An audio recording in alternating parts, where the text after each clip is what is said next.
მას თუ არა ოცნება ნანუკა ჟორჟოლიანის დაკავებას საჩენს ჟურნალისტის სახლში და კორპუსთან პოლიციელების განსაკუთრებული მობილიზება. ნანუკას ფონდის დამფუძნებლის სახლში ოცნების პროკურატურასთან ერთად სუსით შევიდა სამსახურის თანამშრომლები, რომლებიც პირბადეებით იყვნენ, ბინიდან მხოლოდ ტელეწამყვანის მოთხოვნის შემდეგ გავიდნენ. კეთი ნადიბაიძე მუშაობს ჟურნალისტის სახლთან, ის გვერდება პირდაპირ ეთერში. დიახ, ვიმყოფებით ისე ადგილზე, ნანუკა ჟორჟოლიანის ძმა გამოვიდა ახლა კორპუსიდან, ამიტომ მოდით პირველ რიგში მოვისმინოთ მისგან და პირდაპირ ეთერში მუშაობთ. თუ შეიძლება რომ გითხრათ, რა ვითარება არის შიგნით და რა ეტაპზე არის ჩხრეკის პროცესი? პირდაპირ ეთერში მუშაობთ, ამიტომ დაგისვამ შეკითხვებს. რა ვითარებაა შიგნით და რა ეტაპზე არის ჩხრეკის? მორჩა ჩხრეკა. რა წაიღეს შეგიძლია? ჩემი მობილური. მხოლოდ მობილური. აი თქვენ სახლში რა აინტერესებდათ კანდიდატს? ესე ვიზუალურად ათვალიერებდნენ ჩხრეკავდნენ. არ დაასწრეს ჩხრეკას მარიამ, არ არის ჩემს სახელზე. საბარაუდოდ ეს იყო პირველადი სირცხვილიაზე არის სისხლის სამართლის საქმე აღძრული. ეს იყო მიზეზი, რის გამოც შევიდნენ სახლში ცხოვრობს ბიძაჩემი. და ნუ აი მართლა წარმოუდგენელია, სირცხვილია მე და მე ბიძაჩემის სახლში რო შევიდნენ და ბიძაჩემს წაართვეს ტელეფონი. არ ვიცი ბიძაჩემის ტელეფონმა მათ რა უნდა მიცეს. ადვოკატის გარეშე რატომ ჩაია? ადვოკატის გარეშე, იმიტომ რომ არც ადვოკატი არ შეუშვეს, არც მე არ შემიშვეს, მიუხედავად იმისა, რომ ვაჩვენე ამ მონაწერიო სახლი არის ჩემს სახელზე, შესაბამისად, რის გამოც იყო ჩხრეკა ვარ მე, მინდოდა სახლში შესვლა, მინდოდა რომ ადვოკატი დასწრებული იყო, მაგრამ ნუ აი დაიგიდეს. შეგიძლიათ გითხრათ, მხოლოდ პროკურატურის წარმომადგენლები? კი, მხოლოდ პროკურატურის წარმომადგენლები იმყოფებოდნენ ჩემთან. კარგით, როგორც მოისმინეთ, მარიამ გეგუჩაძის სახელზე არსებული ბინაც გაჩხრიკეს უკვე ძალოვანი უწყების საგამოძიებო უწყებების წარმომადგენლებმა. ამ სახლში ცხოვრობს მარიამ გეგუჩაძის ბიძა, ანუ ნანუკა ჟორჟოლიანის ძმა. რამდენიმე წუთის წინ თქვენ მოისმინეთ, რომ წაღებული არის მისი პირადი მობილური ტელეფონი, თუმცა რაში დასჭირდა გამოძიებას ნანუკა ჟორჟოლიანის ძმის პირადი მობილური ტელეფონის წაღება. ეს ჯერჯერობით არ ვიცით, როგორც ნახეთ, ოჯახის წევრებსაც აქვთ იგივე შეკითხვა. ახლა აი ამ ტერიტორიაზე მოხსნილი არის პოლიციის კორდონი, რადგან ეს არის ის შესასვლელი, რომელიც შედის სწორედ მარიამ გეგუჩაძის სახელზე არსებულ ბინაში. ეს სადარბაზოა, დასრულებული არის აქ ჩხრეკა და როგორც ნახეთ, პოლიციის კორდონი მოიხსნა, თუმცა ეს კორდონი რჩება იმ სადარბაზოსთან, რომელიც შედის უკვე ნანუკა ჟორჟოლიანის სახლში. ელენე ხოშტარიას ხედავ აქ, ბატონო ელენე, მოგესალმებით, პირდაპირ ეთერში მუშაობთ. გითხარით თქვენი აზრი და შეფასება ამ პროცესებზე? პირველი მარიამს მინდა მხარდაჭერა გამოვთქვა მარიამის მიმართ, იმიტომ რომ მართლა არაფერში არ ეწერება, არც ქართულში, არც ადამიანურში, ორსულ ადამიანთან შევარდნა ბავშვით. ამათგან არაფერი რა თქმა უნდა გასაკვირი არ არის. ეს ემსახურება იმას, რომ რაღაცა პანიკა დათესონ, ვერაფერს ვერ იზამენ. კიდევ უფრო მეტ სოლიდარობას გამოიწვევენ. გასაგებია, რომ მათი ერთ-ერთი იარაღი არის ეს რეპრესიები, დილის 7 საათზე შევარდნების სახში. არაფერს არ მოიტანს ეს აბსოლუტურად. ერთად უნდა მშვიდად, ვიდგეთ ერთმანეთის გვერდში, დაუდგეთ იურიდიული დახმარება იქნება, მორალური დახმარება იქნება, ერთადგომა იქნება და საბოლოო ჯამში უნდა ყველამ თქვათ, რომ ესეთ ტიპის ქვეყანაში ცხოვრება, სადაც ბავშვებს უვარდებიან სახლებში, თმა დავარცხნილი ვითომ პოლიციელები, არ ვიცი, სად წავით, მართლა სად იპოვა სალონი, რომელ საათზე წავიდა სალონში, აი ქალი რო ქვია და პოლიციელი რო ქვია, ბავშვს რო უვარდება ლოგინში. ამაზე უნდა თქვათ უარი. ესეთ საქართველოს არ შეუქმნია არავის, არ ეკადრება არც ერთ ქართველს. უბრალოდ უნდა გავაგრძელოთ ბრძოლა. დიდი მადლობა, უსმენით ელენე ხოშტარიას. ახლა გეტყვით, რა ვითარება არის აქ? აქ იმყოფებიან ნანუკა ჟორჟოლიანის კოლეგები, მის მხარდასაჭერად, ასევე იმყოფებიან სხვადასხვა პარტიების წარმომადგენლები, სამოქალაქო აქტივისტები, აქციების მონაწილე, პატიმრების, ოჯახის წევრები და საზოგადოებისთვის ცნობილია, რომ ნანუკა ჟორჟოლიანის ფონდი ფინანსურად ციხეში მყოფ ამ პატიმრებს საკვების ფულით ეხმარება და ახლა მათი ოჯახის წევრები აქ მოვიდნენ ნანუკა ჟორჟოლიანის მხარდასაჭერად. შეგვიძლია პრინციპში ახლა პირდაპირ ეთერში მათ გავესაუბროთ. ოპერატორს ვთხოვ, რომ წამომყვეს. კეთი ქერიშვილს ხედავ აქ, მე პირდაპირ ეთერში ვმუშაობთ. მოგესალმებით. გითხარით თქვენი აქ ყოფნის მიზეზი და თქვენი შეფასება რა არის? როგორ უყურებთ აი ამ პროცესს, რასაც ახლა საზოგადოება თვალს აკეთებს? ჩვენი აქ ყოფნის მიზეზი ძალიან ნათელია, სადაც უსამართლობა არის, ჩვენც ყოველთვის იქ ვიქნებით, რადგანაც დავუპირდით ჩვენ საზოგადოებას და დღეს ძალიან დიდი უსამართლობის მომსწრე ვართ. დილიდან შევარდნი ნანუკა ჟორჟოლიანს, უკვე დაყადაღებული ფონდების გამო.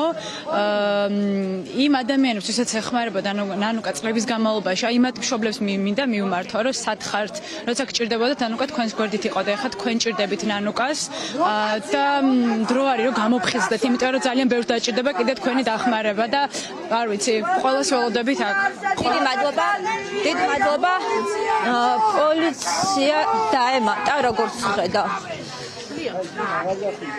ჩაანაცვლეს ერთმანეთი. ეს არის კორდონი ნანუკა ჟორჟოლიანის სადარბაზოსთან გავაგზავნოთ სტუმრების მოსმენა, აქ მყოფი ადამიანების მოსმენა. საბას ხუტარიძის დედას ვხედავ. მოგესალმებით, პირდაპირ ეთერში დაგისვამთ თუ შეიძლება კითხვას. ფიქრობთ თუ არა რომ გარკვეულწილად შესაძლოა აი ამ ყველაფრის მიზეზი, ერთ-ერთი მიზეზი იყოს ის, რომ ნანუკა ჟორჟოლიანის ფონდი ციხეში მყოფ დემონსტრანტებს გარკვეულ ფინანსურ დახმარებას უწევს. აი რას ფიქრობთ ამ ყველაფერზე, მიზეზებს რა მიზეზებს ხედავთ? ყველაზე აქვთ რეაქცია, მარტო პატიმრებზე არა აქვთ ამათ რეაქცია. ამათ ისიც უნდა რომ ნაკლები ხალხი ყავდეთ და დახოცონ ნანუკა ჟორჟოლიანმა მილიონი ადამიანი, მილიონი ბავშვი დააფინანსა და მილიონ ბავშვს შეუნარჩუნა სიცოცხლე და მილიონ ადამიანს, რომელიც სიმსივნით და 1000 დაავადებებით იყვნენ დაავადებული და ამათ ზუსტად ეს უნდათ, რაც უფრო ნაკლები ეყოლებათ და ნაკლები საშრომი და გასაცემი. აი ეგ უნდა და ნანუკას იმიტომ ვერ იტანენ, რომ ამდენი ადამიანის გადარჩენა არ შეიძლება თურმე რა. უნდა დაგხოცონ, ამათ ამის სურვილი აქვს. ნანუკა ჟორჟოლიანი ეხმარებოდა ნახევარზე მეტ საქართველოს. გამოვიდეს ყველა დედა და ყველა ოჯახის წევრი და დაუდგნენ გვერდში. ყველა, იმიტომ რომ ბევრი სიკეთეა გაკეთებული ხალხისთვის და დაუდგეს სულ ყველა გვერდში. დიდი მადლობა უსმენთ საბას ხუტარიძის დედას ვითარება აი ახლა ასეთია ამ კორპუსის მიმდებარე ტერიტორიაზე. მე გეტყვით რომ ნანუკა ჟორჟოლიანის საცხოვრებელი სახლის გარდა ჩატარდა ჩხრეკები კიდევ რამდენიმე მისამართზე. ეს არის ის საერთო ჯამში 5 ფონდის წარმომადგენლების სახლებში, რომელთან დაკავშირებითაც პროკურატურამ წამოიწყო გამოძიება საბოტაჟის მუხლით, ანტიკონსტიტუციური საქმიანობის მუხლით. ცნობილი არის საზოგადოებისთვის ის, რომ რამდენიმე კვირის წინ ეს ფონდები დაყადაღდა კიდეც და ფაქტობრივად ფუნქციონირება გაჩერდა ამ ფონდების. დღეს კი უკვე დილიდან საკმაოდ ადრიანად დაიწყეს პარალელურ რეჟიმში ჩხრეკა. რამდენიმე მისამართზე ეს ჩხრეკა უკვე დასრულებულია. მაგალითად მარიამ ბაჯელიძის სახლში, სირცხვილიას თანადამფუძნებლის, ასევე მაგალითად ადამიანის უფლებათა ცენტრის წარმომადგენლების სახლში, ახლა მიმდინარეობს ნანუკა ჟორჟოლიანის საცხოვრებელ სახლში. ერთი დეტალი ავღნიშნოთ, რომ განსაკუთრებული ინტერესის საგანი არის საგამოძიებო უწყებისთვის პირადი მობილური ტელეფონები ამ ადამიანების. როგორც ნახეთ, ნანუკა ჟორჟოლიანის ძმის პირადი მობილური ტელეფონი წაიღეს, ასევე მარიამ ბაჯელიძის პირადი ტელეფონია წაღებული, ალიკო ცქიტიშვილის და ასე შემდეგ. განსაკუთრებულად მათ აინტერესებთ როგორც ჩანს მობილური ტელეფონი და იქ არსებული ინფორმაცია ამ ადამიანების. სამართალდამცველებს რა ხდება შიგნით არ ვიცით, რა ეტაპზე არიან საგამოძიებო სამართალდამცავი უწყების წარმომადგენლები. პერიოდულად ნანუკა ჟორჟოლიანი ლაივ Facebook ლაივის მეშვეობით საზოგადოებას და მედიას გვაწვდის ინფორმაციას იქ არსებული ვითარების შესახებ, თუმცა ამ ეტაპზე ჯერჯერობით ვიცით ის, რომ ეს ჩხრეკა არ დასრულებულა. ჩამორთმეული აქვს ნანუკა ჟორჟოლიანს მისი პირადი მობილური ტელეფონი და ნახავთ სავარაუდოდ აქაც ცოტა ხანში უნდა დასრულდეს ეს პროცესი და ნახავთ რასიპოვის მისთვის საინტერესოს საგამოძიებო უწყება. განსაკუთრებული მობილიზაცია არის აქ, როგორც გითხარით, პოლიციის შიგნითაც, გარეთაც, მიმდებარე პერიმეტრზეც და არა მხოლოდ ნანუკა ჟორჟოლიანის ბინასთან მისადგომი პერიმეტრი არის გადაკეტილი, არამედ მთლიანად კორპუსის შესასვლელები, სადარბაზოები, რომელიც ადის აი ამ ბინაში და აქ უამრავი ადამიანი ცხოვრობს, საკმაოდ დიდი კორპუსია, ეს შესასვლელებიც არის ჩაკეტილი. მოვლენების განვითარების პარალელურად ცხადია მოგიყვებით აქ არსებულ ვითარებას. ამ ეტაპზე სიტუაცია ასეთია, ნახოთ იქეთ გაჩვენებთ ახლა ბოლო კადრებს, ახლა რა ვითარება არის. ხავ ოპერატორს რომ წამომყვეს. დიახ, პოლიცია დგას აქ კლავაც ჯერჯერობით და არ ეძლევა არავის. აი ოპერატორს თხოვ რომ აქეთ გამოვიდეს, უკეთესად ჩანს კადრი პოლიციის, რა რაოდენობით არიან ისინი. ათობით პოლიციელი არის აქ, ჩვენ გვქონდა მცდელობა მათგან მიგვეღო ინფორმაცია ამ განსაკუთრებული მობილიზაციის მიზეზი რა არის. თუმცა ტრადიციულად მათგან პასუხებს ვერ ვიღებთ. ემატება კიდევ პოლიცია კარის შესასვლელთან. უკაცრავად შეგიძლიათ რომ გითხრათ, უამრავი ადამიანი ხართ აქ, აი ამდენი პოლიცია საჭირო რატომ არის? არ გეტყვით არაფერს? ამდენი პოლიციელი, აი ათობით პოლიციელი ხართ და რატომ არის საჭირო ამდენის დაცვა? რაიმე საფრთხე ემუქრება ამ კორპუსს?